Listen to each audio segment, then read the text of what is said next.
কিন্তু এটা বেশি খাওয়া যায় না, খালি শরীর গরম হয়ে যায়। আসসালামু আলাইকুম প্রিয় ভাই বোনেরা, কেমন আছেন? আশা করি যে যেখান থেকে দেখতেছেন সবাই আল্লাহর রহমতে খুব ভালো আছে। আমরাও আলহামদুলিল্লাহ ভালো আছি। তো আজকে বিকালে কি খাবো, কি খাবো, কি রান্না করবো সেটা নিয়ে ভাবতেছিলাম। ওর আব্বুর কাছে অবশ্য সকালে আমি শুনে রাখছি, ওর আব্বু তো আজকে হাটে গেছে, বাসায় নাই।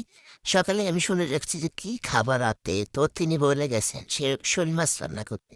এখন আমি ভাবতেছি শোল মাছ আমি কিভাবে রান্না করবো, আমি তো আসলে এটা খাই না। আর উনি একাও খেতেও পারবে না, এক পিস রান্নাও করা যায় না। যেই ভাবা সেই কাজ, ভাবছি এক ঢিলে দুই পাখি মারবো।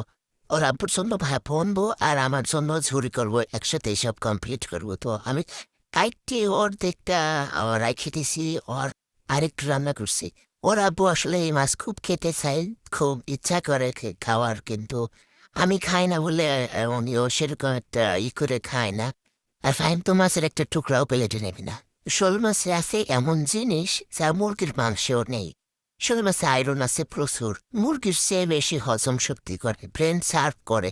বাচ্চাকে শোল মাছ খাওয়ানো খুব ভালো, কিন্তু আমার ফাইমরে মোটেই খাওয়াতে পারতেছি না। কিন্তু এটা বেশি খেলে আমার শরীর গরম হয়ে যায়, সপ্তাহে 2 থেকে 3 দিনের বেশি খাওয়া যায় না। তো চুরি করতে হলে তো মাছ আরে সিদ্ধ করতে হবে, সিদ্ধ করে মাছের গা থেকে কাটা সরাই সেই মাছ চোলাই দিয়ে আর তেলে শুধু ভাজে ঝরঝরা করে তারপরে মশলার ভিতরে দেবো।